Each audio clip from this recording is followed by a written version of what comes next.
Masih sama main balap dimanapun Anda berada. Saat ini F1 atau UVI, Universitas Formula One sedang libur atau cuti. Tapi para dosen dan dekan kemarin sudah meeting untuk membuat regulasi baru soal SKS gitu kan.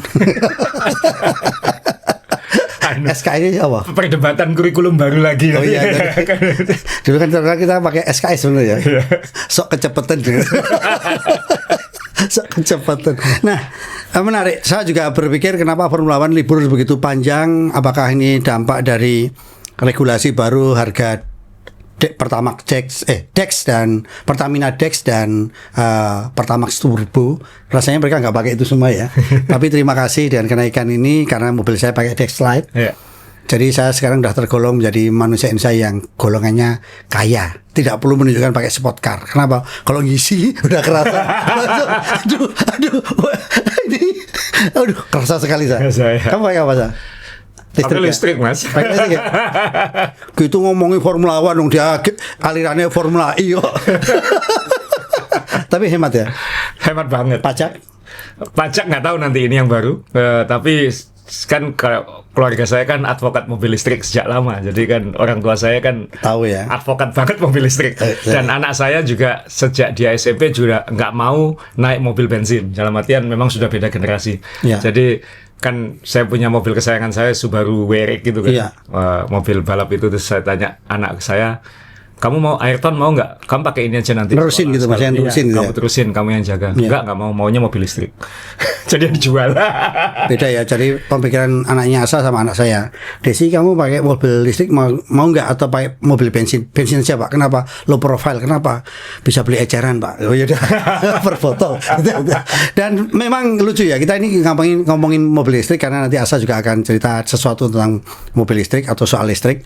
Tapi yang jelas begini, saya kadang-kadang juga berpikir ya, Formula One itu lagi naik daun. MotoGP juga sekarang MotoGP lagi naik daun. Yang lebih naik daun lagi sekarang Moto3 ya kan? Ya. Karena ada pembalap Indonesia dan menurut saya luar biasa. TV swasta ada yang setuju langsung. Sekarang ada Moto3-nya. Ya. Padahal dulu kan Moto3 selalu dibalik. Dan itu bukan hanya di Indonesia teman-teman, kan banyak yang ngomel ya. Inilah kejadiannya kalau banyak fans ya. Ini bukan berarti konotasi ya, tapi FOMO ya. Ketika ada yang satu yang naik, wah, yang tidak ngerti langsung berkomentar gitu. Dan kadang-kadang ya tadi jempolnya kecepatan. Dipikir loh kok nggak ada tayangannya Moto3. Ya memang dari dulu nggak ada. Itu maksudnya nggak usah di Indonesia, di tempat lain juga Moto3 itu selingan. Jadi yang itu ditayangkan di sela-sela kayak gitu. Dan balapannya kan jamnya bukan jam yang paling baik kan kayak gitu. Nah kebetulan sekarang ada pembalap Indonesia lagi naik daun dan tentunya ya pasti sorotan media akan berbeda. Jadi ya bersyukur aja kita, dan yang paling bersyukur tentu MotoGP ya. Iya. Karena ini kan barusan diakuisisi oleh Liberty Media, diakuisisi oleh F1, dan salah satu PR terbesarnya Mas Dewo adalah krisis jumlah negara yang diwakili pembalap. Karena 60% Spanyol dan Italia. Betul itu. 60% Spanyol dan Italia. Ini kejurnas sebenarnya. Kejurnas NATO ya. Sedangkan kalau kita ingat zaman saya suka GP500 dulu kan Mick Doohan Australia, Wayne Rainey Amerika, Kevin Swan Amerika, Alex Barros Brazil. Ini negara-negara yang sekarang mana di MotoGP nggak terlalu terwakili gitu. Ya moga-moga nanti di tangan Liberty Media nanti ini terbuka, dan Indonesia adalah market besar untuk motor, sudah bukan rahasia lagi itu. Jadi kalau ada pembalap Indonesia yang naik, yang happy pasti sekarang ya F1 juga, karena kan pemiliknya MotoGP. Jadi ya kita enjoy ini, jangan terlalu beri pressure terlalu banyak dulu terhadap bintang Indonesia yang di situ. Biarkan berproses secara alami. Talenta kalau dia memang brilian pasti akan ketemu gitu. Maksudnya jangan terlalu dibebani, jangan terlalu ya sedih kan. Ya sudah kelihatan lah sekarang diundangi di Indonesia, digini-gini. Aduh gitu kan, maksudnya ingat tim sepak bola kita yang kemarin mengejar Piala Dunia seperti itu, sekarang tiba-tiba kayak anginnya habis kayak gitu. Itu kan jangan sampai begitu, karena kan karir mereka masih panjang. Intinya biarkan alami aja. Ya. Dan saya juga selalu, makanya kan juga banyak teman-teman tanya, saudara-saudara juga tanya sebulan, cuman kenapa ya larinya ke sana? Apakah memang profesi ini memang sekarang yang terbaik di Indonesia dalam arti gajinya paling tinggi? Bayangkan kalau MotoGP seperti itu, kalau Formula One seperti apa gajinya? Ini saudara saya ini awam gitu. Saya tanya kalau Formula One itu gajinya malah nggak besar. Oh serius? Iya, pembalap Formula One gajinya nggak besar. Besar nggak sih? Dibanding atlet lain loh. Entar Sorry. ini jebakan Enggak. Dibanding basket, sepak bola Iya, Kak, secara average ya. Secara average enggak? tertinggi. Enggak. Enggak kan, bener kan? Iya. Iya, karena buktinya sederhana. Orang dia kalau kaya kemana-mana aja nyetir sendiri, nggak bisa bayar sopir. Itu kan jebakan Mas Lemo. Saya bilang, oh iya toh gitu. Iya, kalau yang paling gajinya paling gede perenang, saya bilang. Kenapa perenang? Di mana-mana ditempatkan di tempat basah, saya bilang gitu. Oh iya bener ya gitu. Nah, seharusnya yang paling gaji paling kecil ya atlet tinju kalau menurut saya. Nyari duit aja segitunya sampai pukul-pukulan ya. Oke, kita kembali Iya, ke kuliah. Iya. Kembalinya Turki, Sa. Ini apa yang terjadi dengan Turki ini? Jadi teman-teman kita akan bahas regulasi baru sama nanti kan mau Miami Iya. weekend ini. Aduh melean ini. Saya ada camp basket lagi di Jakarta jadi bakal 24 jam melek ini. Iya. Tapi sebelum kita bahas regulasi nanti dan kira-kira impact-nya ke Miami dan berikutnya, Ya, kita ngomong beberapa flash news dulu karena Iya. ada banyak update. banyak berita ini kita libur banyak sekali. Banyak, ya lumayan ya. Ya satu, Turki akan kembali ke F1 kontrak 5 tahun mulai tahun depan. Ya. Terakhir dipakai waktu Covid sebagai balapan pengganti tahun 2021. Ya ini fotonya waktu 2021 itu. Tahun 2020 Lewis Hamilton ngunci gelarnya di sini. Jadi buat Lewis ini mungkin sirkuit yang top. Tapi ya. sebelumnya antara 2005 sampai 2011 saya lupa pastinya karena udah lama banget ini. Itu dulu Turki juga jadi tuan rumah. Massa yang sering menang dulu kalau nggak salah, Massa Ferrari. Jadi mungkin kalau Ferrari mungkin seneng kalau kembali ke Turki karena Ini ada, iya. ada sejarah menangnya banyak. Dan apakah ini tambahan yang baik buat Formula One? Kalau diterima F1 berarti pasti baik buat Formula One, pasti ada duitnya. Karena gitu Mas. Iya, betul. Pasti ada duitnya. Berarti ini kenapa dia diterima pasti ada duitnya. Jadi pasti baik buat F1. Kemudian balapan mana yang diganti karena kontraknya 24. Kan kita semua tahu bahwa kontraknya Zandvoort Belanda habis. Wah, Belanda habis. Kemudian Barcelona akan dirotasi tiap 2 tahun. Jadi ya ini akan gabung dan kalau yang diganti Zandvoort mungkin agak pahit-pahit manis ya karena kan Zandvoort kan asik juga sirkuitnya. Iya, jadi unik gitu, unik punya iya, karakter. ada tong setannya ya. Ada tong setannya. Iya. Nah, dan belum lagi antusias orangnya betul. terhadap Max Verstappen. Kalau yang diganti Barcelona saya nggak keberatan. Barcelona itu bagus untuk test track, jelek untuk balapan karena kan karakter sirkuitnya yang memang track lurusnya panjang, lalu tikungan cepat di sektor pertama, tikungan medium di sektor kedua, tikungan pelan di sektor ketiga, akhirnya agak monoton gitu. Dan balapan di sana jarang banget seru. Jadi kalau yang diganti Barcelona saya nggak keberatan, tapi ya kalau Zandvoort diganti juga agak sedih. Apalagi nanti kalau Belgia juga dirotasi kayak gitu. Jadi ya kalau lihat sirkuitnya kan ini kan kayak Sepang gitu kan, so, lebar, naik turun. Rancangannya Herman Tilke, jadi pasti oke. Ya moga-moga nanti ini jadi tambahan yang baik buat kita, karena buat F1 pasti baik. Tapi kembali begini, Sa, ini kan tadi kita udah ngobrol soal Gensi, anak kita yang ternyata mobil aja juga taruh sekelas Asa mewariskan mobil balap Subaru ke anaknya juga bilang nggak mau. Padahal kan walaupun mobil lama tetap baru kan, namanya Subaru gitu kan. Ya, tapi kan apakah Tilke ini juga masih relevan dengan mesin Formula One yang sudah berubah-ubah ini kan kita nggak tahu juga ya saya. Ini dia, ini kan paling ya kayak Shanghai kemarin masuk. Iya. Jadi ya tapi ini kan tahun depan, jadi saya yakin tahun depan akan ada perubahan lagi yang membuat mobil-mobil ini lebih optimal kayak gitu, minimal lebih less kontroversial dari sekarang. Ya, tapi kalau secara Turki mungkin kalau kita ngomong orang Indonesia juga rasanya ini lebih dekat ya, karena kan kalau kita lihat banyak sekali yang wisatanya Turki. Bebas visa Mas Yo. Ini buat Indonesia Mas Yo. Cocok ya. Cocok. Jadi teman-teman Indonesia cocok, nanti yang flexing artis-artis ya kesini nanti F1 ya. Karena visa gratis ya. Mau berangkat last minute bisa. Iya. Asal tiket kepegang dulu. Iya. Nah, cuman sekarang kan permasalahannya Formula One sudah berbeda ya. Setahun sebelumnya aja tiket sudah sulit kan? Nggak tahu tahun depan masuk. Karena ekonomi. Satu ekonomi, dua efek tahun ini kan. Oh iya betul juga ya. Jadi kan ini mohon maaf ini ya, saya ini realita harus kita sampaikan. Kadang-kadang saya baca komen-komen orang-orang atau komentator-komentator yang sok paham F1 ngomong kan buktinya penonton masih penuh gitu. Ya, karena beli tiketnya dari tahun lalu, bukan dari sekarang. Efeknya ini nanti bukan sekarang. Ini balapan sampai akhir tahun banyak yang sudah sold out. Karena kan ya sudah dijual sejak sebelumnya. Nah, nanti tantangannya F1 itu tahun depan. Apakah akan kembali gitu? Karena kan kecewa atau tidak, senang atau tidak. Fans lama jelas tidak mungkin noise sebesar ini. Anggap aja kehebohan sebesar ini adalah asap, kan pasti ada apinya.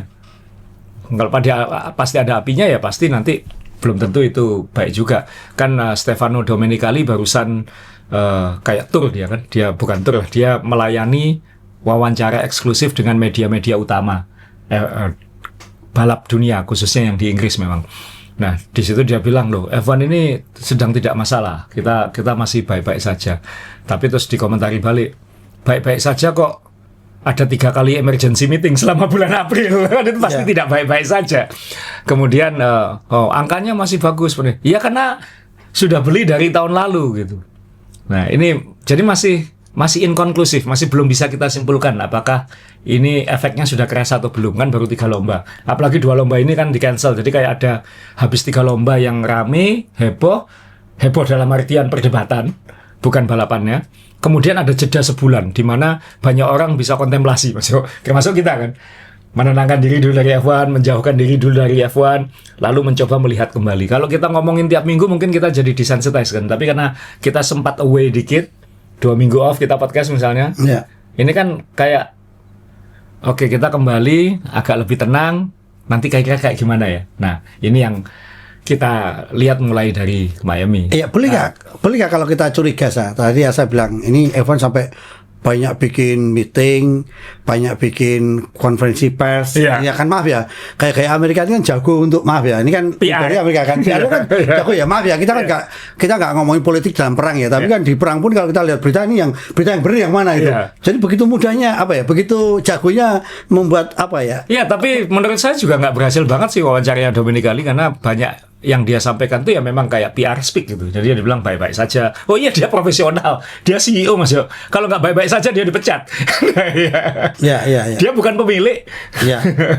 Kan bukan pemilik. Domenicali atau bukan penikmat.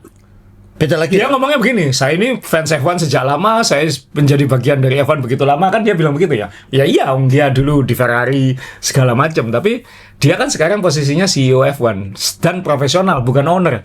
Jadi dia kan pasti fungsinya sekarang adalah pemadam kebakaran kan kayak gitu. Iya, namanya dia ngomong saya udah fans lama. Pak, anak sekarang udah gak kenal fans, sekarang udah taunya AC lebih dingin gitu. Jadi ini memang boleh ya kita ngomong F1 sedang dalam sesuatu yang harus kita cermati kemana arahnya. Jadi, atau sudah salah langkah atau apa kita nggak tahu, nanti Asa bahas itu. Iya, nanti kita sebut saat regulasi ya.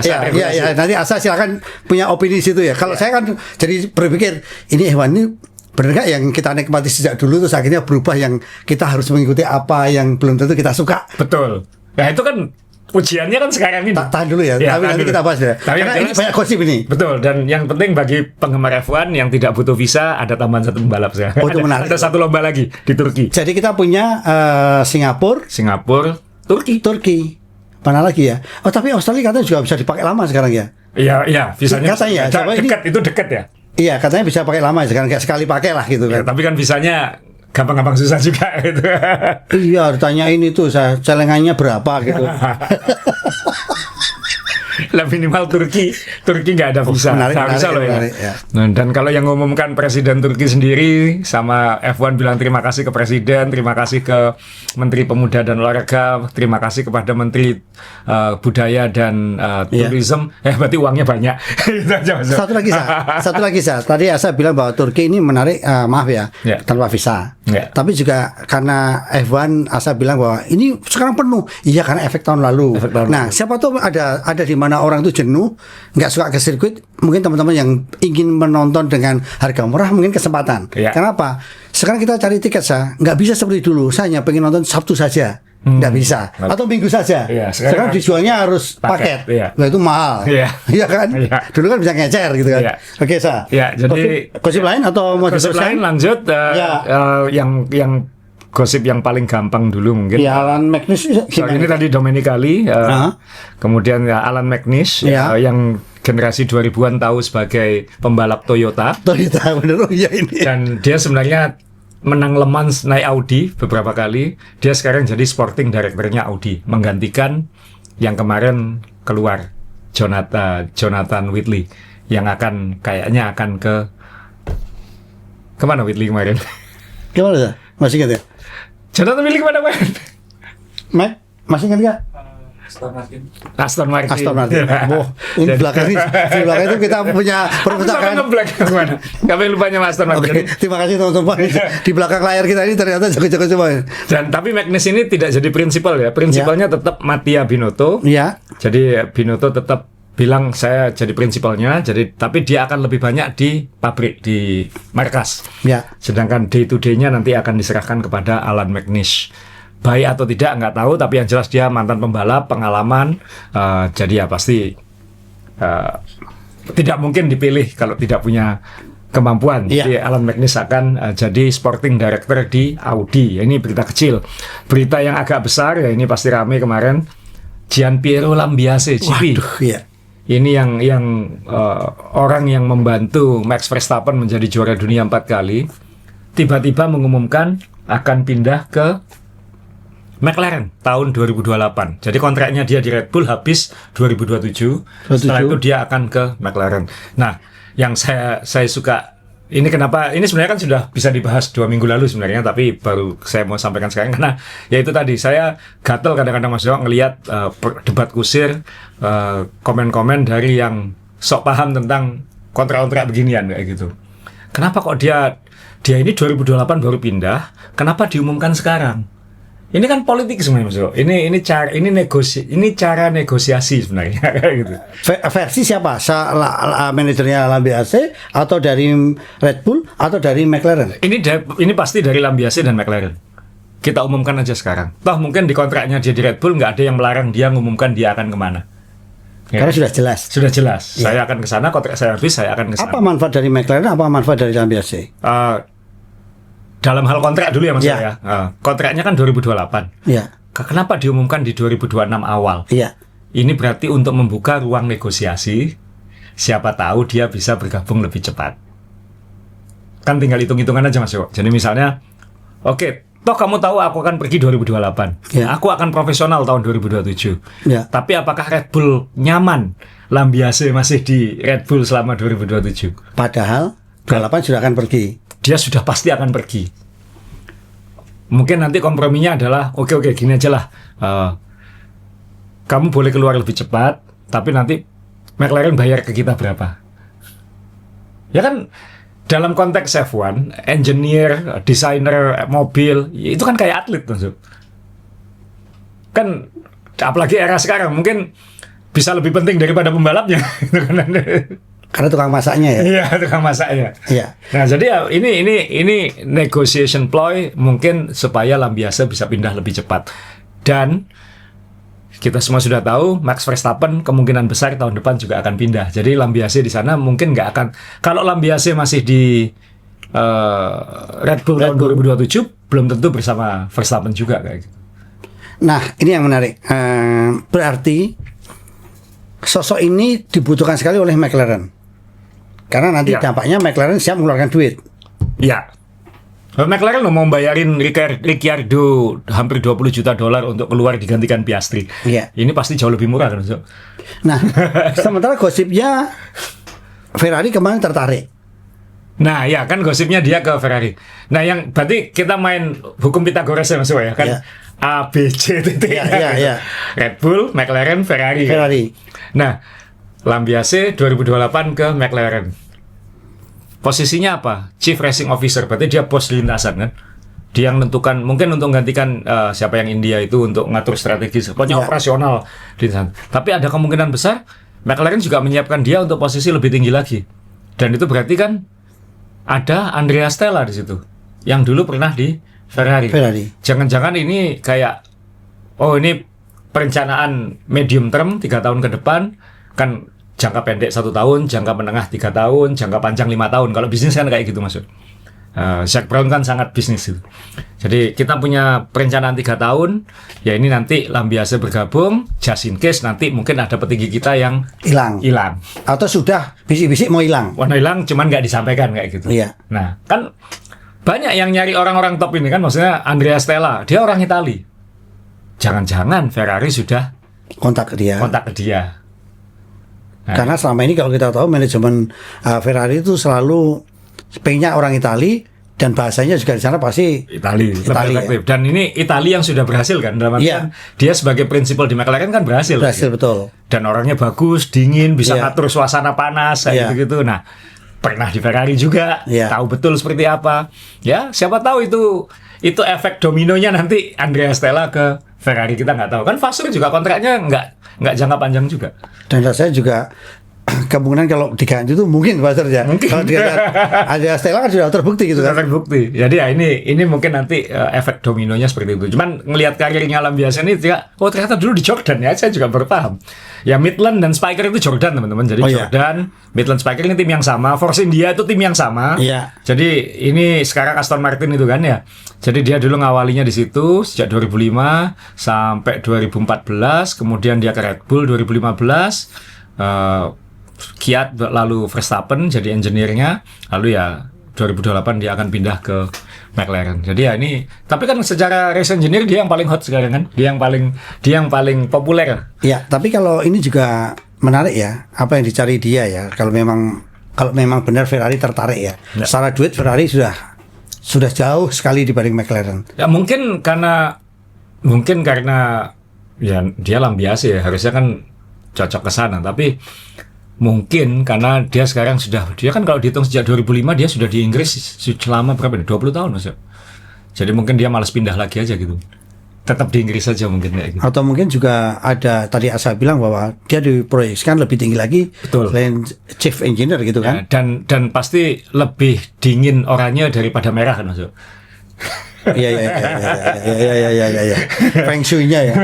Lebih dingin orangnya daripada merah. Jadi ini sudah terbukti chief engineer yang the best saat ini ya yang paling top. Saya nggak tahu the best atau tidak, kan ada Bono juga yang di Mercedes. Oh, Bono juga oke ya. Bono kan juga oke juga. Tapi yang lagi hot kan ini kayak gitu. Jadi ya kita tunggu nanti ini. Tapi ini kan kayak rebutan engineer, karena engineer ini kayak atlet lah, kayak pembalap marketnya sekarang. Jadi memang benar Red Bull ini memang benar-benar habis ya.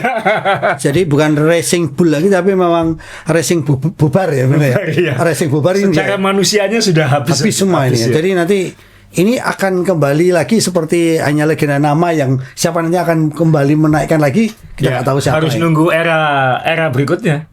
Ya kayak McLaren juga kan. McLaren kan dulu Ron Dennis, banyak kan dulu siapa namanya yang dari Jepang itu, yang dari Honda dulu yang sama Senna. Kemudian kan banyak orang top dari McLaren dulu, Neil Oatley. Iya. Termasuk Williams misalnya. Williams yang nggak recover. Yeah. McLaren recover ya. Setelah era Ron Dennis sempat kacau, era Zak Brown naik lagi gitu. Nah, yang parah kan sekarang Williams, karena dulu era Frank Williams sama Patrick Head itu kan hebat. Ada Adrian Newey, ada banyak orang di situ. Tempat sekolah juga itu. Tempat sekolah. Dan kemudian orang-orang itu pindah, dan itu yang mewarnai F1 sekarang ini gitu. Williamsnya nggak pernah recover. Nah, kita tunggu Red Bull nanti bisa recover atau enggak. Harusnya sih enaknya Red Bull, bedanya dengan Williams kan nggak punya tim junior.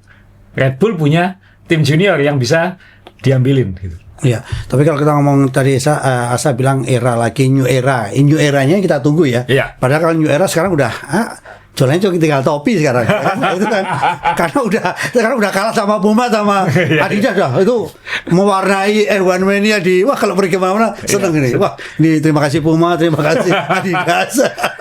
Ya, Red Bull nanti kita lihat lah, kan di Racing Bull sekarang ada Alan Permain, itu juga top dulu dari Renault.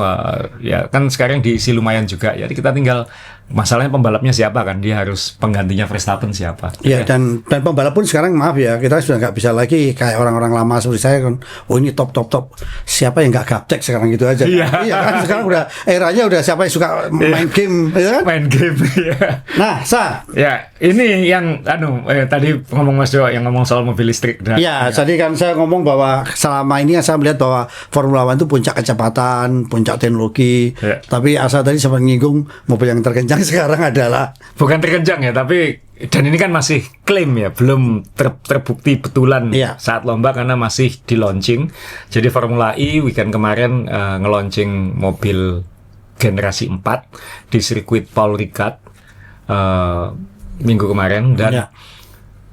ini disebut sebagai karena kalau dibandingkan Gen 1, 2, 3 ini kayak melompat Ya. jauh gitu. Saya bukan penggemar FI teman-teman, saya nggak akan sok tahu soal FI. Saya suka balapan remote control dan saya merasa bunyinya kayak mobil radio kontrol saya dulu. Dan tapi mobil Gen 4 ini kalau teman-teman lihat rekaman videonya, ini agak mengesankan dalam artian satu, dia speednya jauh lebih tinggi, akselerasinya sekarang 0 ke 100 1,8 detik, which is lebih cepat dari F1. Kemudian top speednya sudah bisa 335 km per jam. Sudah kayak F1 Dan juga. itu sudah kayak F1. Jadi katanya di banyak tempat ini akan 10 detik per lap lebih cepat daripada generasi sebelumnya.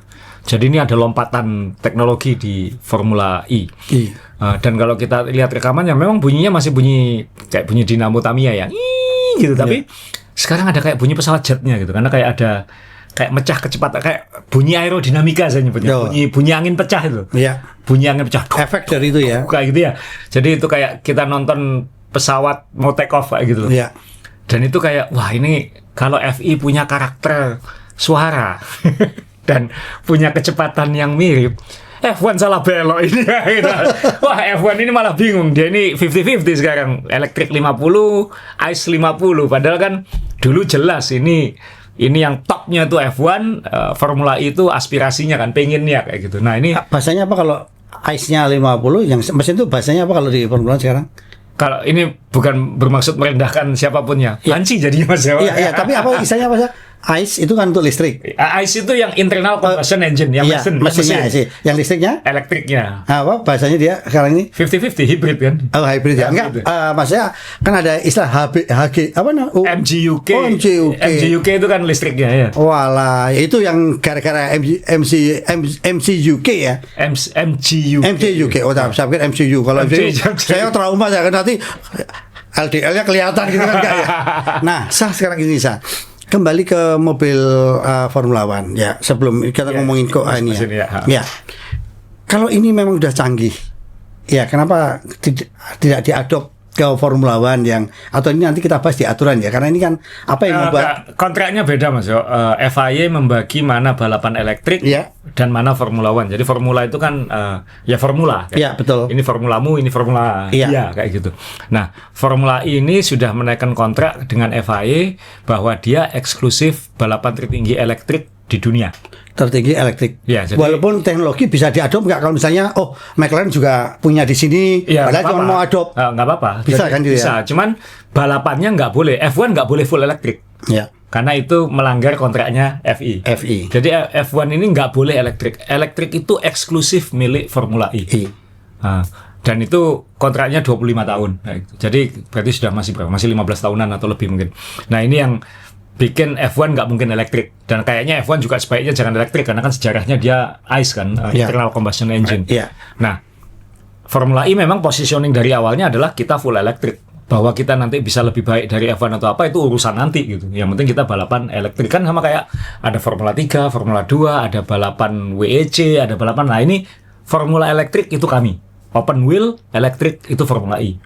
Jadi dia yang pegang eksklusif kontraknya, nggak boleh diotak-atik. Jadi ini Formula ini sebenarnya ada pasar yang perlu digarap, karena kalau lihat dari obrolan kita awal bahwa anak-anaknya Asa tadi suruh yang bensin tapi ini bisa pasarnya anak-anak bensin ya. Harapan dia kan itu Mas. Harapan dia adalah nanti F1 akan punah, kita yang nomor 1 kan. Siapa saja bisa bermimpi, yang pegang kan pengusaha juga. Kan ini bisnis juga, Formula E bisnis, Formula 3 bisnis, Formula 2 bisnis, Formula 1 bisnis. Jadi ya aku punya bisnis, rencana jangka panjangku adalah balapan terbesar di dunia. Makanya FI kan pendekatannya beda dengan F1. Dia kan milih urban kan, jadi dia ke kota-kota. Dulu alasannya kenapa kayak gitu, 1, mendekatkan diri ke pasar. 2, memang tidak secepat F1. Jadi kalau ditaruh di sirkuit yang normal, kelihatan pelan. Makanya ditaruh di sirkuit yang Mickey Mouse, yang kecil-kecil. Yang buatannya dadakan gitu ya. Jadi nggak agak menyembunyikan batasan kecepatannya. Tapi sekarang sudah beda ini. Ini Gen 4. Jadi dia sudah pada tahap di mana dia bisa klaim aku sekarang cepat loh. Dia sudah tidak takut menyembunyikan kecepatan. Dan itu, ini saya nggak tahu betul atau tidak, karena kan tiba-tiba di sosmed muncul kalau di Melbourne dia lebih cepat daripada F1, kalau di Monaco dia lebih cepat dari F1. Nah itu kan berarti sudah ngancam F1. Sementara F1 nanti kita akan bahas di regulasi. Ini mikir untuk menyelamatkan F1 kita harus bikin F1 lebih pelan. Sebentar, ini ancaman loh kalau menurut saya, karena Sudah ancaman sekarang. Iya, karena gini, Sudah real sekarang. real, karena apa? Indonesia pun sekarang lagi semua orang pindah ke mobil listrik. Ini kan semakin dekat antara mobilku itu kalau dipakai tuh balapan kayak gini ya. Ini ada kebanggaan kan. Kayak kenapa Indonesia tuh MotoGP-nya kuat sekali ya. Ya kebanyakan teman-teman suka naik motor, ya kan. Relationnya ada gitu. Maksudnya ada Honda, ada Yamaha, segala macam kayak gitu. Nah, ya Formula E nanti akan ya makin ya sekarang dia mungkin. Dan dia kan mulai nyindir-nyindir F1 kan. kayak misalnya Verstappen bilang ini FI on steroid. Oh, Verstappen silakan coba mobil kami. Dia sudah Ini udah mulai PR ya. Sudah berani nyenggol gitu. Iya kan, sudah berani nyenggol. Nah, ini yang ini akan jadi tantangan buat Formula One. Ya, ini buat Formula E dia nggak usah mikir Formula One. Dia mikir dia sudah berarti FI sudah di jalan yang benar. Sudah. Berarti dia visinya, arahnya, planningnya dia selama ini sudah di on the right track gitu. Walaupun sekarang ini sudah berapa kali tampil di Indonesia, ya. Tapi kok saya berapa pikir kali? Sekali apa 2 kali? Sekali ya? Udah lebih udah 2 kali ada. Oh, 2 kali. Iya, mohon maaf saya benar-benar nggak nonton. Iya, cuman mungkin 2 kali lebih, mungkin teman-teman lebih tahu. Tapi kok tahun depan ini rasanya kok absen dia ke Indonesia. Ancaman pajak kan mobil listrik. Ancaman pajak. Dan itu Pemda Jakarta ya yang menyelenggarakan, bukan pemerintah Indonesia sebenarnya. Iya. Jadi ya kita lihat nanti ini akan jadi seru nih, karena orang semakin F1 salah belok, FI akan goda terus gitu. Dan bagusnya sekarang buat fans, buat motorsport secara keseluruhan, dan ini sekali lagi ancaman buat F1, orang sekarang melirik balapan lain. Kenapa ya kok F1 diomeli? Emang balapan lain seperti apa ya? Akhirnya sekarang orang nonton mungkin IndyCar. Orang akan nonton Le Mans, nanti WEC akan lebih banyak. Orang akan lebih perhatian ke Formula E karena akan cari pembanding. Kenapa kok F1 dibilang jelek? Ya kan minimal yang baru-baru yang nggak ngerti ini kan pengen tahu pembandingnya kayak gitu. Apa sih yang dimaksud fans-fans lama ini? Apa sih yang dimaksud orang-orang tua ini? Kok F1 sekarang nggak kayak dulu? Mungkin bisa jadi loh, saat nanti ada fans lagi ke rally loh, bisa jadi. Rally itu berusaha gila loh, rally itu. Iya. Rally itu kan apa ya? Waste yang dipercepat kayaknya. Kiri, kanan. Kalau waste kan masih kiri 10 meter lagi ya gitu kan. Kalau ini enggak, kiri kanan. Sangat loh itu. Masalah fundamentalnya rally Mas Yo, nggak ada penonton, itu aja kan susah ditonton. Iya, makanya kan TV harus mengemas ya. Kemasannya susah ya. TV harus mengemas di mana banyak kecelakaan, di situ ada tempat duduk yang nyaman, ya, gitu kan. Ya kayak gitu ya. Itu tetap masalah fundamental itu buat rally. Kayak off-road ya. Kayak off-road. Tapi memang ya itu tadi, ini akan jadi balapan-balapan lain sekarang goda F1. IndyCar kan juga goda F1 sekarang. Oh iya, IndyCar ya. Apalagi IndyCar lagi bukan ngambek ya. Lagi pasti dalam hatinya pasti nggak suka gara-gara Grand Prix Kanada ditabrakkan jamnya harinya dengan Indy 500. Diadu same time. Kalau dulu kan beda jam atau beda hari. Ini nggak diadu bareng, dan itu akan jadi apa? Bukan beda jam ya, dulu beda hari. Ini sekarang beda jam. Padahal ini kan ini jam yang sama, hari yang sama. Iya, tapi ini kan manajemen sama-sama Amerika kan, Ya, makanya kan saling goda ini. Iya kan, ini manajemen Amerika kan. Ya, ini kan F1 mungkin ngetes, aku bisa nggak mulai menggeser. ngancam Indy 500. Kalau IndyCar-nya bukan lawan, Mas Yo. IndyCar itu kan one make series sebenarnya, cuma dia Amerika gede banget. Tapi balapan terbesar di dunia itu kan Indy 500. Jadi Indy 500 itu lebih besar dari Monaco, lebih besar dari semua balapan F1. Jadi mereka pasti ingin kita cek ombak ini. Tapi ini kan kita adu Grand Prix Kanada dengan Indy 500. Iya. Dan strateginya khas, Mas Yo. Di semua tayangan lain di Amerika itu Apple TV. Apple TV kan reach-nya nggak banyak, Mas Yo. Iya. Ya banyak, tapi nggak sebanyak itu. Khusus Grand Prix Kanada, F1 akan ditayangkan di Netflix di Amerika. Gila nggak? Jadi ini perangnya udah puncak ya. Mereka membuat balapan beberapa titik sirkuit di Amerika yang selama ini kita hanya tahu di Austin. Sekarang udah banyak sekali. puncaknya diadu jamnya. Setelah tes case dengan membuat sirkuit yang dadakan, buat jembatan dipindah dan sebagainya, itu bagian dari kesana. Masalahnya sekarang adalah F1 menantang Indy 500 di saat mobilnya lagi jadi perdebatan. Itu aja. Oh ini ya. Kalau mobilnya kayak tahun lalu mungkin masih rame, apalagi persaingan seru segala macam. Ini kan dengan nanti saat Indy 500 bisa lari 400 km per jam di lurus, average 330 km per jam, mobil F1 di trek lurus. Jadi ini diketahui juga ini. Ya ini kita lihat nanti. Saya akan sangat menonton Grand Prix Kanada, teman-teman. Balapan pertama saya dalam hidup saya itu adalah Grand Prix Kanada tahun 97. Saya masih sekolah di Amerika, saya ngurus visa sendiri, saya ke Kanada, saya pakai baju Benetton karena saya suka Jean Alesi. Waktu itu saya bawa bendera Jean Alesi gini di sirkuit, nonton di tikungan pertama itu, tikungan kedua itu. Dan waktu itu saat babak latihan saya sengaja berdiri di trek lurus sebelum Wall of Champion itu, di sisi dalam kasino itu, melihat bagaimana, mendengarkan bagaimana mobil-mobil top speed sebelum tikungan terakhir, chicken terakhir, turun giginya dari gigi 7 ke gigi 2. Itu kan bunyinya kayak petir dulu. Dah, bunyinya nyelengking. Nah ini nanti kalau masih seperti kemarin, itu kan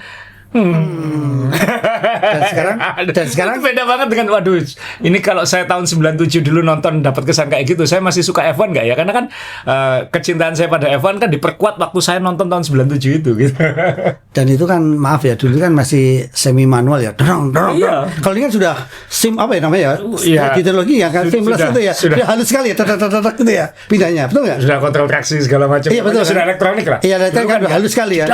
Jedang, waduh itu. Aduh, sekarang di Kanada yang banyak lurusnya, lalu harus super clipping di trek lurus itu kayak gimana nanti? Ya, makanya mungkin perubahan regulasi yang sekarang ini penting, Mas Yo. Ini kita ke perubahan regulasi, Mas Yo. Karena ini saya tahu teman-teman kita saya nggak mau bilang terlambat, kita baru bahas sekarang, tapi saya kira ini lebih relevan karena ini menjelang Grand Prix Miami. Jadi akan lebih fresh sudut pandang kita, apalagi sempat off dari F1 dulu beberapa minggu, menenangkan pikiran, F1 ini maunya kemana, saya ini masih fans F1 atau enggak. Jadi ini kita akan ke Miami yang ini parkiran stadion football ya teman-teman, ini Hard Rock Stadium. Ini parkirannya dipakai balapan F1. Jadi dan ini IndyCar tahun ini juga sudah ada stadion di Dallas, di dekat Dallas Texas itu dijadikan sirkuit. Ini bukan F1 turun kelas ini. Dia kan yang dadakan gini Formula E gitu. Tapi pemiliknya F1 Mas. Lah itu. Ya. pemiliknya F1.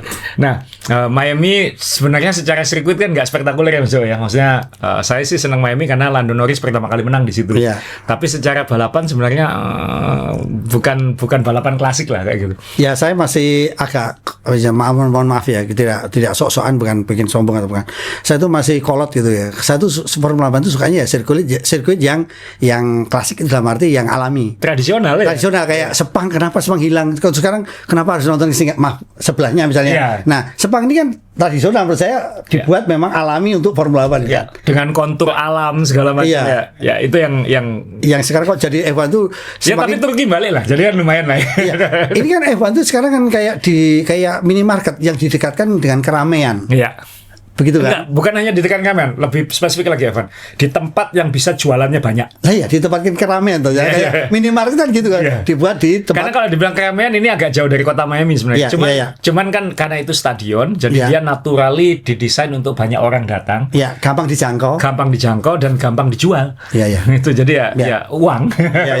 Nah, ini kita akan ke Miami dan perubahan regulasinya kan ada beberapa. Mereka pertama kali ketemuan 9 April. Lalu ada pertemuan lagi yang khusus tim teknis. Kemudian tanggal 20 April itu pertemuan stakeholder utama ya. Mungkin nggak termasuk pembalap, tapi khususnya tim prinsipal, pokoknya petinggi-petinggi F1, stakeholdernya datang semua, FIA, F1.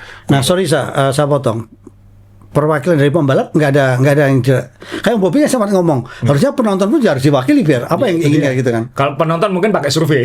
Oh iya. Tapi kan Pembalap kan tapi nanti takutnya Vox Populi, Vox Dei lagi, maksudnya kan suara masyarakat adalah suara Tuhan. Iya. Nah, kadang-kadang masyarakat salah pilih, buktinya banyak pejabat kita salah pilih. Berarti kan wah jangan didengarkan masyarakat, kita survei saja. Kita yang survei saja, kita dengarkan apa, tapi yang menentukan harus yang arahnya kemana kayak gitu. Iya. Karena kalau masyarakat ikut-ikut bersuara nanti malah kacau lagi. Ya kan ini bisnis. Iya. Nah, jadi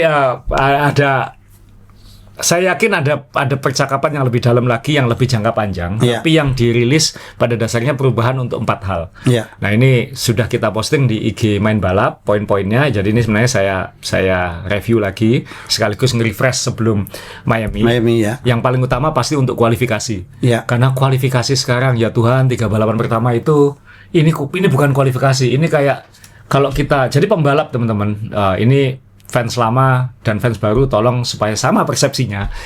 Yang namanya qualifying itu dulu adalah do or die, banzai, gaspol, melebar semaksimal mungkin, ban habiskan, RPM puncakkan, pokoknya mentok kecepatan habis-habisan meraih lap time terbaik. Itu kan qualifying. Sampai dulu tuh BBM pun dipres sekali supaya mobil tuh ringan. Sampai tahun 80-an dulu ada yang namanya suicide engine. Jadi mesin itu hanya dipakai untuk qualifying, habis itu meleduk. Ganti. Sampai zaman Ayrton Senna dulu ada yang namanya qualifying fuel, bahan bakar yang didesain oleh Shell atau siapapun suppliernya khusus untuk kualifikasi. Jadi ada ban kualifikasi, ada bahan bakar kualifikasi, ada mesin kualifikasi, ada pokoknya semua dioptimalkan untuk qualifying, untuk meraih lap time tercepat yang mungkin bisa dicapai. Ini catatan lagi ya. Ini kalau bayangkan kalau kualifikasi ini ketika Formula One masih memakai 2 ban yang berbeda. Bagaimana Michelin sama ngeri itu. Oh iya kan? Loh, dulu waktu masih Goodyear, Iya. Goodyear Pirelli dulu kan ada Goodyear khusus qualifying. Makanya, dan itu pun masih spesifik, tim ini dibuatkan khusus Untuk ini ya. Kayak apa dulu Bahkan dulu bahan bakarnya Shell itu dulu sempat diracik Ayrton Senna cara ngegasnya begini, bahan bakarnya dia ini, Gerhard Berger cara ngegasnya begini, bahan bakarnya begini. Sedetail itu. Sepenting itu kualifikasi. Ya. Mencari 0,001 detik itu. Ya. Nah, membalapnya pun gitu, mengerem selambat mungkin, nikung setelat mungkin, atau bagaimana caranya mencapai apex sebaik mungkin, akselerasi secepat mungkin, benar-benar memakai setiap inci, setiap sentimeter di lintasan itu. Tapi 3 lomba terakhir Mas Yowo, yang menentukan kan yang dikejar. Jadi gini, dulu qualifying adalah menjadi yang tercepat di lintasan. Sama, 3 lomba terakhir juga mencatat lap time terbaik yang mungkin dicapai. Bedanya, dulu untuk mencapai lap time terbaik itu adalah gaspol, rem blong, segala macam itu. Resiko dengan skala resiko ya. Sekarang untuk mencapai lap time terbaik adalah dengan mengatur kapan baterainya dicas, kapan baterainya digas. Gitu. Jadi moga-moga teman-teman bisa memahami logikanya nih ya. Dulu ngerem 100 meter dari tikungan atau 80 meter dari tikungan. Jadi Sekarang braking gitu, late braking gitu. ya. Sekarang ngerem 300 meter dari lintasan supaya baterainya penuh. Moga-moga teman-teman bisa memahami logika ini. Ini sangat beda. Ini kapan? Jadi sekarang tikungan cepat jangan diambil cepat. Iya. Eman baterainya. Iya. Baterainya lebih baik untuk trek lurus. Karena untuk mencapai waktu tercepat, kalau kita cepat di tikungan cepat, kita lambat di trek lurus. Lap time-nya lebih pelan. Iya. Ini beda loh. Ini secara fundamental beda. Ya benar kata Om Bobby di podcast terakhir, software yang ngatur. Iya, software yang ngatur. Simulasi bilang, kamu jangan ngegas di sini. Ya benar kata Alonso, sekarang tikungan cepat itu adalah charging station. Mobil nggak perlu melebar lagi, percuma, nggak butuh. Padahal orang belajar balap itu kan memang DNA-nya dimanapun gaspol, dimanapun ya. Go-kart, mulai dari go-kart, mulai dari balapan lari sejak bayi. Go-kart, formula junior. Saya ingat saya pernah naik Formula BMW, itu kan latihannya kan bagaimana keluar tikungan, ngegas secepat mungkin, ngerem setelat mungkin. Bukan diajari nanti sebelum tikungan 500 meter kamu lepas ya gasnya ya, kayak gitu kan nggak ada. Saya dulu kan waktu training Formula BMW kan gitu, kelas keluar lagi, kelas, nggak pernah itu diajarin lepas gas ya. Nggak ada. itu apa namanya? Nah, F1 sekarang ini sangat tidak intuitif gitu. Jadi mereka tidak diajarkan itu sejak kecil. Asa kehilangan suara komentator kalau kan pembalap top itu biasanya di belakang kan, iya kan, siapa menang berapa detik, ini berapa detik, berapa koma-koma itu sudah muncul terakhir ya. Itu sudah mungkin agak berkurang juga ya sekarang, agak santai dia ya, udah tahu ngecasnya di mana. Ya, beda banget. Nah, memang untuk membuat qualifying lebih alami, ya. Mulai Miami nanti akan dibuat agak beda. Jadi, nah ini bahasa teknis dan saya kalau kita harus memahami F1 sampai sedetail ini secara teknis, F1 sudah mulai membingungkan orang ini. Jadi recharge rate, ya. Jadi supaya bisa lebih push saat kualifikasi dan tidak terlalu terkekang oleh prosedur isi ulang baterai, karena sekarang qualifying itu adalah menaati prosedur isi ulang. Ya. Sekali lagi itu karena kalau mau ngelawan yang ngelawan software ya. Ngelawan software. Ya. Mesinnya ngelawan itu ya. Jadi kemampuan recharge, jadi daya ngisinya itu diturunkan dari 8 megajoule ke 7 megajoule. Berarti dikurangi daya cas. Lebih cepat gitu ya. Ya. Jadi periode super clippingnya saat mesin menjadi genset, itu berkurang 2-4 detik per lap. Nyebelin kan? Kita harus memahami ini nyebelin loh. Kenapa kok dikurangi 1 megajoule? Supaya nanti saat balapan gensetnya dikurangi 2-4 detik. Kalau nggak mati lampu rumah ini ya. Kemudian selain itu, saat super clipping, yaitu saat mesin berfungsi sebagai genset. Jadi kita ngegaspol itu bukan untuk kenceng tapi untuk ngecas. Ya. Itu adalah dinaikkan kapasitasnya dari 250 kW ke 350 kW supaya lebih cepat ngecasnya. Jadi supaya gensetnya lebih cepat isi. Lebih cepat isi. Dan ini, jadi teman-teman, ini untuk mengurangi juga. Sekarang ini kan ada 2 cara untuk ngecas kan, ngerem, ngegaspol lagi dari genset, sama satu lagi lift and coast, LiCo itu. Lift and coast itu apa? Gasnya dilepaskan kayak engine braking kan, itu ngecas. Ngerem itu ngecas. Jadi supaya mengurangi lift and coast-nya, nggak apa-apa kamu gaspol aja supaya ngisinya saat ngegaspol itu ngisinya lebih cepat gitu. Jadi mengurangi lift and coast. Jadi harapannya efek nikung lebih pelannya berkurang. Jadi pembalap bisa lebih gaspol walaupun gaspolnya tetap untuk ngecas. Jadi ini saya nggak tahu interpretasinya. Kalau kita balapan harus diajari bahwa kamu gaspol nanti ngecasnya akan segini, kamu nanti ngelepas kamu ngecasnya segini. Ini balapan atau balapan? Ini kayak ya, udah kayak robot kita ya. Robot. Itu sama kayak kita di rumah Mas Ewo. Kita ngecas handphone. Ini nggak boleh ditancapin terus. Nanti kalau sudah 20% copot dulu ya sebentar. Nanti colokin lagi. Tapi ini benar yang terjadi. Ini nanti kalau sudah 60% colokin lagi, 80% copot lagi. Tapi ini benar ketika saya maaf ya ini agak keluar dari obrolan.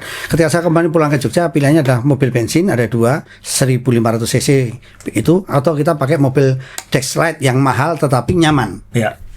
Benar sekarang kalau naik mobil itu saya yang lihat adalah jangan sampai 140 ke atas. Terus hanya ekonya hilang. Wah, berat berarti. Ini kan sama kan kita nyetir, lihat dashboard, lihat manajemen kan ya. Iya, manajemen kan. Jadi kan kita nggak bisa fokus lawan kita ambil di mana enggak. Harus lihat. Enggak, Mas Dewa harus belajar lagi tuh, nempel belakang bis, Mas. Oh iya betul. Jadi nggak kena angin. Iya betul. Turun lagi pemakai belakang. Tapi ya nggak nyampe kecepatan cuma 100 120 kan. Manajemen Mas. Jadi sekarang cek gandolan terus habis itu. Nah, iya sekarang Formula One ini benar-benar manajemen benar sekarang. Iya, jadi maksudnya emang cita-cita anak-anak kecil balapan go-kart ketika besar saya akan tahu kapan saya ngegas untuk ngecas. Iya, tapi benar juga ya. Aduh ya Tuhan. Ya Anda silakan bilang saya tua atau apa. Anda coba balapan asik mana? Balapan gaspol nggak usah mikir gituan atau aku harus mengurangi. Iya. Jadi sekarang mata itu harus melihat dashboard selalu apa ada keterangan apa ya? Atau ya software aja yang ngatur. Pembalap ngegas nggak dituruti gitu aja. Nah, berarti kan ini bertentangan lagi. Berarti yang nyetir ini software atau pembalapnya? Sementara kalau kita tuh sekarang udah mulai agak modern ya, daripada nonton handphone ada WA dari siapa kan bisa lihat dari jam gitu ya. Iya. Sekarang nggak bisa nih, harus lihat dashboard terus ya. Gini terus. Ya, itu qualifying. Kita lihat nanti efeknya qualifying seperti apa, Mas. Ya. Apesnya F1 ini kan sprint race.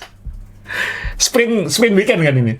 Nah, sama F1 babak latihannya ditambah jadi 90 menit.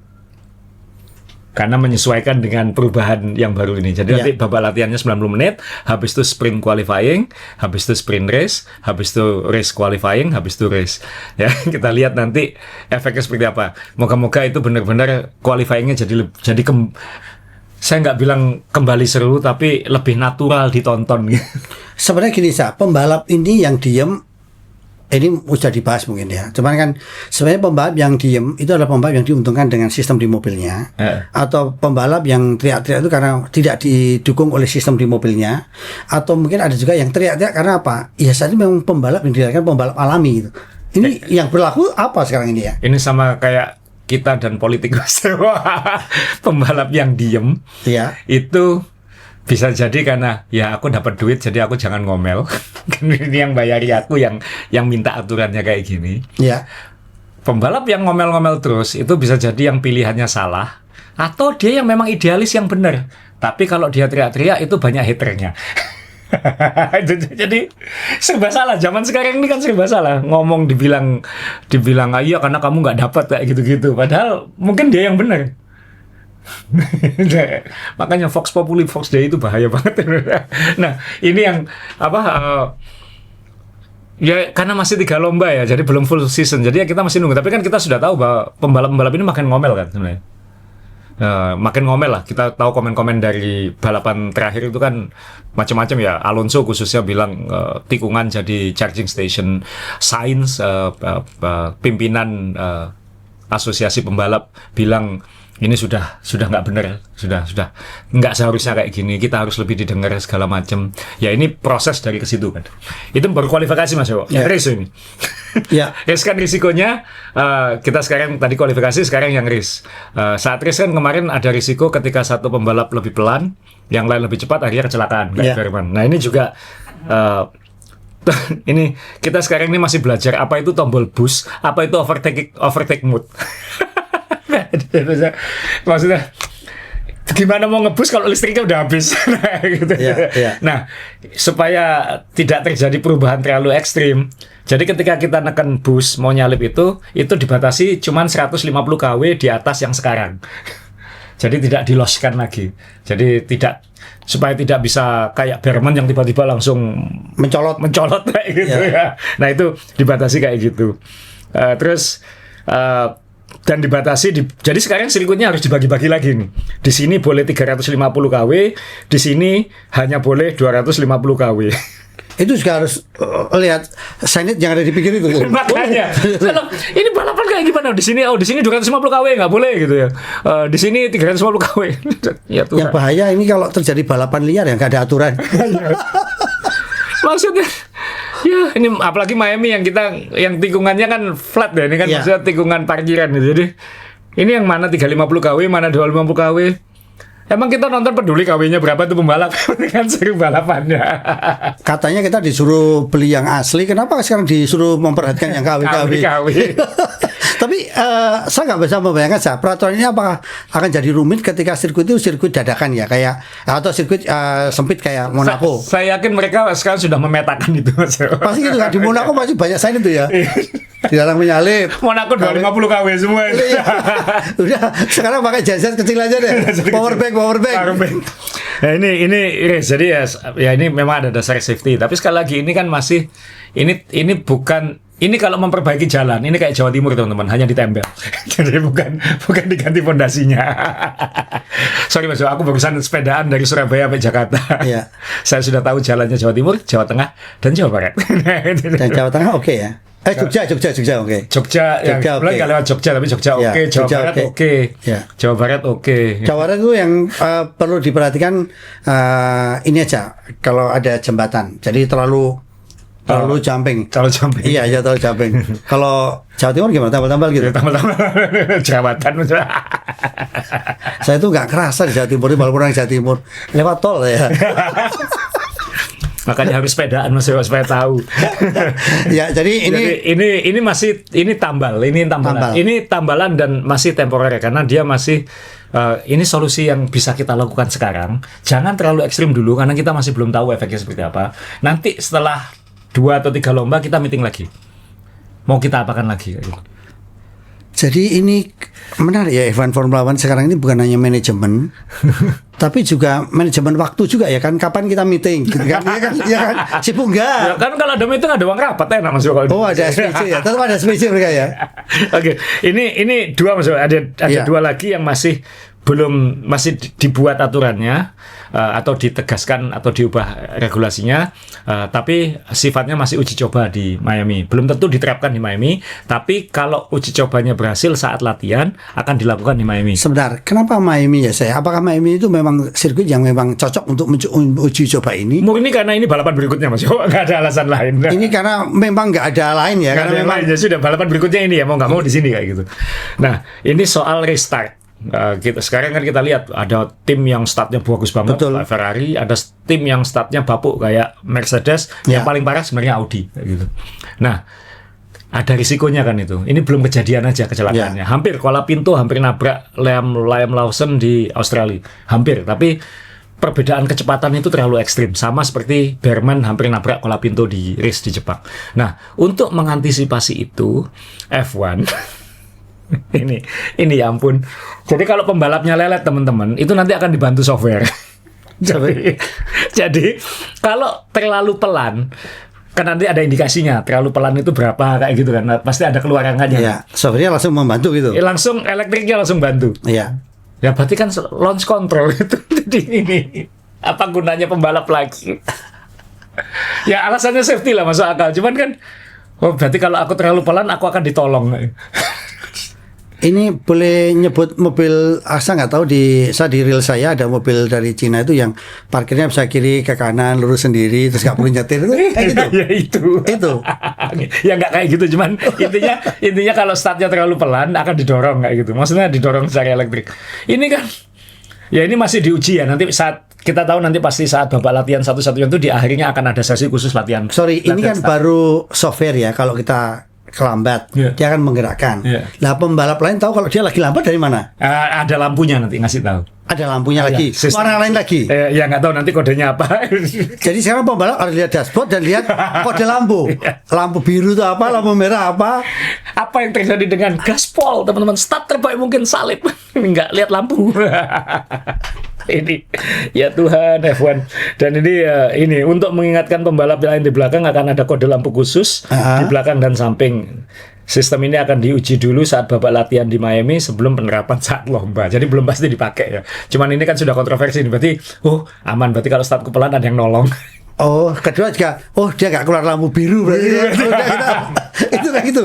Jadi serba, waduh ya rumit jadi pembalap ya. Jadi maksudnya ini nggak natural gitu Mas. Ini nggak natural balapan gitu. Itu aja yang ya saya ketika membaca perubahan-perubahan itu ya ampun nah gitu. Terus kalau maaf ya, kalau Formula One terlalu banyak kok rumit dengan aturan-aturan gini, apa pembalap nanti juga mampu menyerap segitu banyak? Saya yakin mampu Mas, kan dibantu engineer segala macam. Atau kalau tidak memang dibuat rally aja. Sekarang ada co-pilot. Oh ini hati-hati, ini ada. Aduh, two seater. Sespan. Oh Bobby bisa ikut sekarang. Nah itu kan penonton yang bingung Mas penonton. Saya yang mengikuti F1 sejak tahun 90-an aja. Ini balapan apa? Saya ingat tahun 93 sebelum Senna meninggal itu kan ada revolusi besar di F1 menghilangkan segala macam elektronik yang dianggap bisa membantu pembalap. Launch control, buang. Kontrol traksi, buang. Suspensi aktif, buang. Pembalap yang harus mengendalikan. Dan itu yang terjadi polemik ini di MotoGP ya. Ketika dulu MotoGP itu polos-polosan aja, sekarang menghadap F1 jadi rumit juga. Iya kan, itu ternyata membahayakan, banyak serempetan. Akhirnya kan kembali lagi tahun depan kan MotoGP ada koreksinya kan ya. Nah ini kita tunggu F1 seperti apa. Nah itu satu, terus balapan hujan ini belum kejadian balapan hujan. Ini kan sudah tahu dengan elektrik itu torsinya jauh lebih tinggi. Jadi lebih cepat gitu. Iya, jadi kayak spin gitu. Spin lah kan lebih bahaya kalau Iya, hujan. iya. Nah ini akhirnya ada regulasi baru supaya lebih aman saat hujan. Disiapkan payung. Oh, bukan ya. Jadi tire blanket, selimut ban boleh lebih panas. Jadi ban intermediate-nya bisa lebih siap. Kemudian supaya lebih siap karena ketika diakselerasi dia siap lah kayak gitu kan. Tire blanket itu kan tujuannya supaya panas ban itu optimal. Jadi ketika digas dia siap kayak gitu. Karena kalau terlalu dingin dia akan spin kayak gitu. Iya, jadi selimutnya ban ini akan juga membuat pembalap sudah tidak arogan ketika mau start. Kan suruh ngepot nggak perlu ya. Udah panas. Udah panas sekarang. Selimut itu kan. Iya. Itu selimut pun ada aturannya ya saya. Iya. Nah itu kan maaf ya kalau gila ya Formula One itu ya. Jadi kan dia cuma selimutnya dia siapa lebih hangat kan kita nggak tahu juga ya. Hangatnya jadi berapa? Nah ini satu lagi sama, ini yang tidak disebutkan angkanya, Ya. tapi deployment atau saat memakai tenaga elektrik itu dibatasi juga. Jadi sekarang KW-nya dikurangi juga supaya tidak terlalu spinning. Spin. Terus ada sistem lampu belakang yang lebih sederhana untuk membantu pembalap yang ikuti mobil lain saat cuaca buruk. Jadi ini sudah ada masalah. Ini F1 sudah ngomong, ini kalau hujan ada masalah baru lagi nanti ini kayak gitu. Yang kita masih debat soal ngecas baterai, Evan sudah ngasih tahu nanti kalau hujan ada masalah lain lagi ya. Mobilnya melintir semua nanti ini. Iya ya karena torsinya lebih ya. Jadi ini Evan ya Tuhan. Ya moga-moga Evan bisa segera koreksi ya. Ini kita ngomong next step-nya Mas Dewa ya. Karena kan sampai ada istilah yang dipakai media-media barat itu naruh lipstick di babi. Ya. Jadi regulasi yang dilakukan Evan tadi itu apakah bisa bikin baik atau sekedar naruh lipstick kepada babi ya gitu kan. Intinya sudah jelek ya gitu. Mau dikasih lipstick juga tetap jelek ya. Kita ngomong start ini. Nah ini kita ngomong Evan sih sudah bilang bahwa ini solusi yang bisa kita lakukan sekarang. Nanti akan kita evaluasi lagi perubahan-perubahan apa lagi yang harus dilakukan kalau ternyata ini tidak cukup kayak gitu. Tapi sebenarnya semua sudah ngomong bahwa ini sebenarnya F1 sebenarnya secara tidak langsung sudah mengakui ini ada masalah fundamental. Tidak bisa 50-50. Apakah ini aturan yang ini pendapat pribadi Asa aja karena kalau Asa kan intens, kalau saya kan Formula 1 itu casual senang-senang aja gitu. Apakah ini tahun terjelek aturan Formula One yang dikeluarkan atau mungkin sudah ada sebelumnya? Saya tidak hidup di zaman 50-an, saya tidak hidup di zaman 60-an, saya tidak mengikuti F1, saya baru lahir tahun 70-an. 80-an pun juga nontonnya rekaman-rekaman yang zaman dulu nggak ada, tapi saya banyak baca buku dan lain-lain. Kalau yang 90-an kan yang intens Mas. 90-an dulu itu kan memang saya ya kurang lebih kita bareng lah Mas Yo ya. Kita mulai suka F1 di saat elektronik top-topnya kan tahun awal 90-an, kemudian secara ekstrim tahun 94 di-cut elektronik. Semua harus beradaptasi lagi. Akibatnya memang ada kecelakaan-kecelakaan yang muncul, tapi akhirnya muncul regulasi untuk safety-nya ditingkatkan kayak gitu. Karena speed-nya udah terlanjur tinggi, tanpa bantuan elektronik mobil jadi lebih bahaya kan. Waktu itu koreksinya adalah safety-nya dinaikkan. Tahun 94 itu ada banyak sekali loh ya tambal sulamnya juga. Misalnya gini, setelah Senna meninggal itu semua tahu kokpit ini kurang tinggi, terlalu bahaya. Kemudian speednya terlalu tinggi. Jadi di beberapa sirkuit karena nggak sempat ngubah mobilnya, ditaruh chicken ban kan Mas Yo. Kayak di saya lupa apakah di Barcelona atau di mana. Tapi ada tambahan gitu ya. Ada tambahan ban. Jadi mobil itu harus melewati chicken ban karena nggak sempat ngubah sirkuit gitu. Jadi banyak solusi-solusi tambal sulam untuk keselamatan. Minimal nyelamatin dulu kayak gitu. Minimal nyelamatin. Nanti tahun depannya kita koreksi kayak gitu. Nah ini ya tahun depannya memang akhirnya terjadi koreksi. Tapi tahun itu banyak hal-hal kecil-kecil yang dilakukan untuk safety. Misalnya speed limit dikurangi di pit lane segala macam. Pokoknya apa yang bisa kita lakukan. Kita tidak bisa ngubah babinya kayak gitu. Tapi ini kalau bisa lebih dari sekedar ngasih lipstick kayak gitu. Yang penting kan keselamatan karena konteksnya tahun 94. Keselamatan dan tontonnya tetap menarik itu kan. Tetap menarik. Jadi ya dan waktu itu era itu bisa dilewati 95-96 F1 kembali ke jalan yang benar. Nah, tapi waktu itu kan alasannya murni karena safety dan lain-lain. Ini kan alasannya adalah soul-nya, filosofinya F1 ini gitu karena regulasi ini siapa sih yang minta kayak gitu. Kan Om Bobby kemarin bilang ini kalau Ross Brown ada di F1 ini pasti nggak diputuskan. Ini kenapa keputusan ini bisa terjadi? Audi udah mulai, ini bukan saya. Gitu. Kan banyak orang bilang ini karena supaya Audi masuk. Ini enggak, kita mau masuk kalau ada syarat hybrid, tapi kita nggak minta kayak gini kok. 50-50 bukan permintaan kita kok kayak gitu. Dan itu kan bisa dibilang gagal juga. Kalau dulu alasannya F1 jadi begini untuk mengundang lebih banyak manufacturer, saya bilang itu gagal Mas Yo. Oke, Audi masuk, tapi Porsche kan nggak jadi. Kan ini satu grup sama Volkswagen. Waktu itu kan mintanya Volkswagen kan. Ini kan gagal. Renault mundur. Ya. Oke, Honda ada, tapi Renault mundur. Jadi kan unda-undi aja, ini 50-50 aja. Jadi nggak berhasil juga kalau tujuannya ngundang manufacturer. Walaupun BYD sudah ngomong waktu di Shanghai kemarin ada pertemuan dengan F1. Ya. Tapi itu kan masih pertemuan pertama, masih belum jauh masih jauh. Tapi itu benar ada pertemuan itu. Nah, kalau manufacturer yang minta, berarti kan apakah ini relevan untuk jualan mobil? Belum tentu juga. Jadi ini kayaknya intinya selama ini F1 belum tentu relevan untuk jualan mobil. Betul. Iya kan? Jadi ini kayaknya terlalu banyak middle management atau orang-orang tengah-tengahan, manajer-manajer profesional tengah-tengahan ini yang belum tentu di jangka panjang di F1, yang bukan pemilik merek, yang bukan pemilik F1, yang bukan apa-apa, yang udahlah kita sepakatan gini aja. Jadi tidak ada kayak dulu Bernie Ecclestone atau Max Verstappen bilang kayak gini, kayak gitu. Nggak ada mungkin ya kata Om Bobby mungkin di teknisnya F1 Ross Brown yang bilang no kayak gini. Berarti nggak ada yang kayak gitu. Jadi F1 kehilangan quality control. Bisa Ross Brown kan, atau terlalu banyak orang pintar sehingga harus terjadi kompromi. oh, Feeling saya kayak gitu. Feeling saya ini ada banyak profesional bertemu enaknya kayak gini udah. Tapi mereka nggak tahu. tapi berpolitik, berarti saya membawa nama brand enggak? Ya mungkin waktu itu orang dari Volkswagen-nya bilang saya membawa Volkswagen. Saya bilang Volkswagen mau gabung kalau kayak gini. Nah, F1 mungkin oke lah kita bikin kayak gini. Yang lain setuju ya kayak gitu ya. Jadi nggak ada kayak enggak kayak gini. Kamu nggak mau ya sudah. Itu kan harusnya kan Saklek. ada sakleknya kayak Ya. gitu. Jadi mungkin yang terjadi adalah pantul-pantulan ide yang kemudian tidak terkontrol oleh orang kuat kayak gitu. Sehingga decision makingnya jadi decision making kumulatif bukan decision making Musyawarah untuk apa? ya ini efek musyawarah untuk mufakat kayak gitu. Nah, solusi ke depannya Mas. Ini saya yakin waktu pertemuan-pertemuan kemarin itu dibahas Mas Yo. Cuman kan jangan diomongkan dulu, takutnya nanti ini bikin liar. Tapi Andrea Stella sudah ngomong. Halus tapi ngomongnya. Andrea Stella top kalau ngomong. Dia bilang ini sudah ngomongin soal regulasi berikutnya. Berarti kan mereka sudah bilang Ini gagal. ya intinya ini nggak sustain. Ini kita nggak bisa kayak gini terus. Ini efeknya akan sulit ini.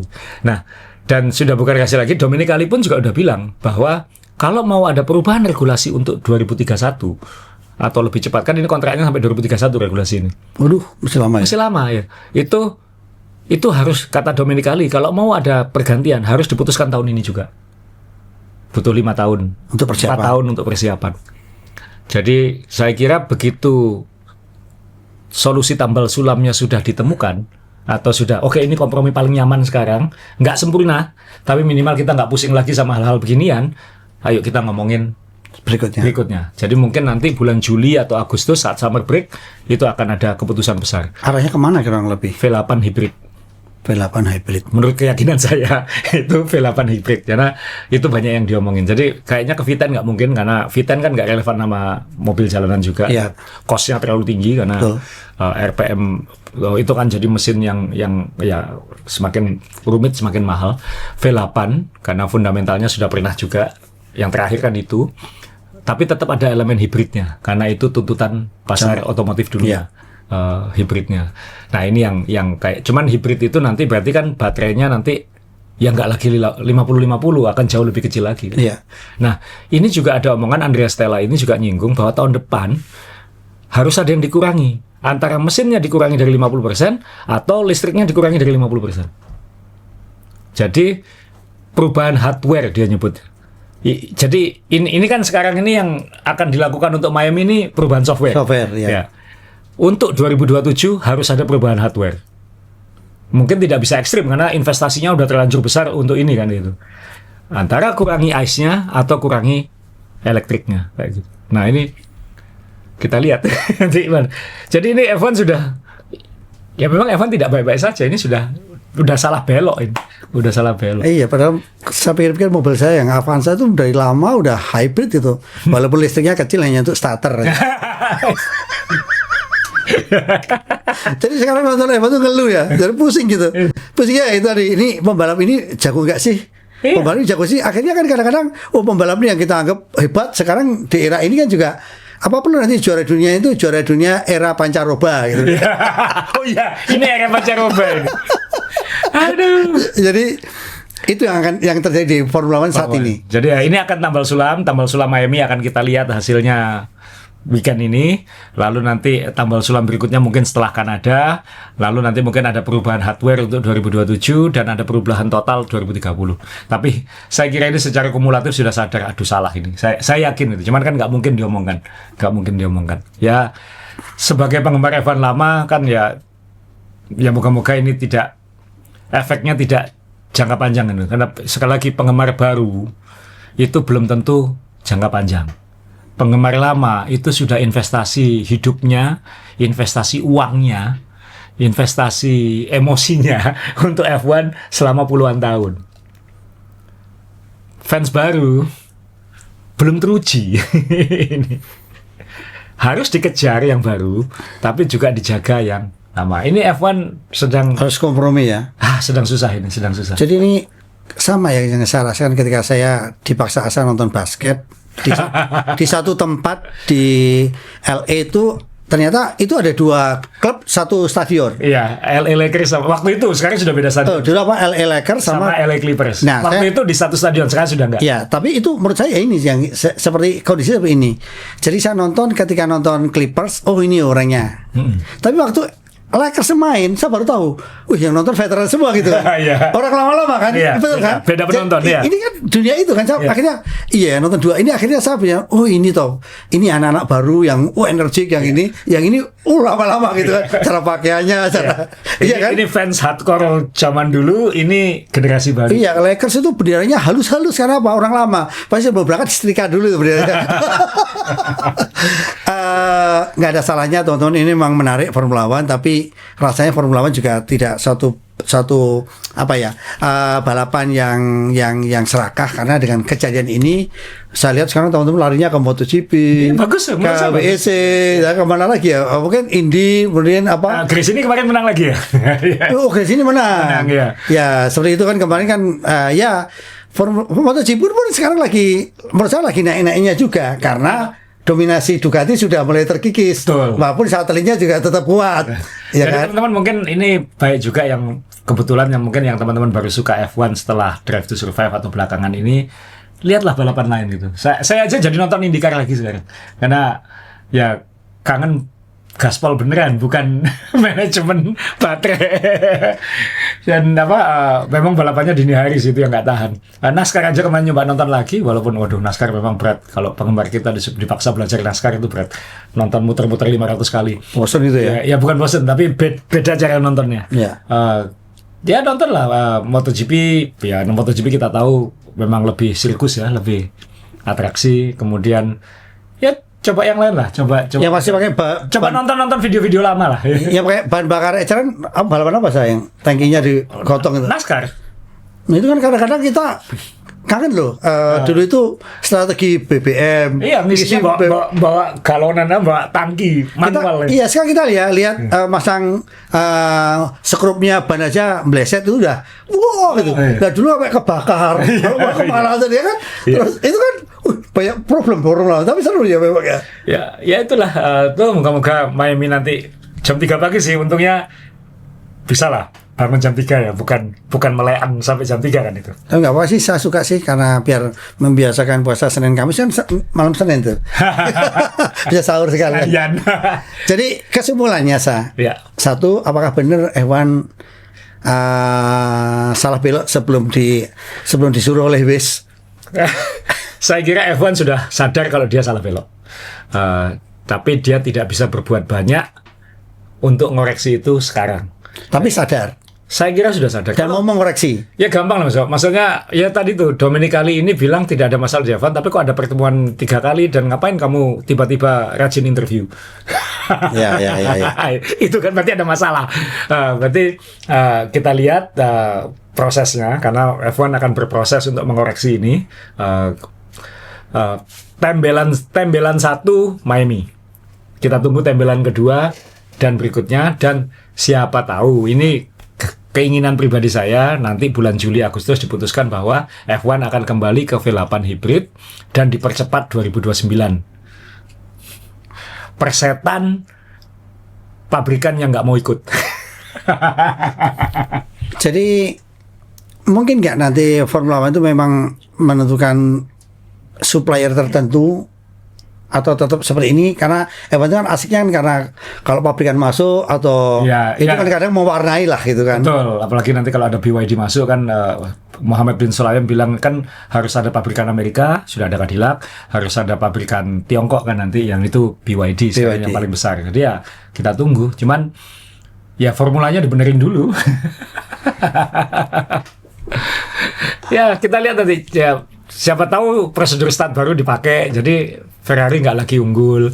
Ya kan, ini banyak minimal perubahan aturan ini bikin kita pengen tahu lagi lah balapan nanti. Ya, dan kita juga belajar juga jika sebuah kebijakan itu salah, bagaimana merecovery, mempertahankan.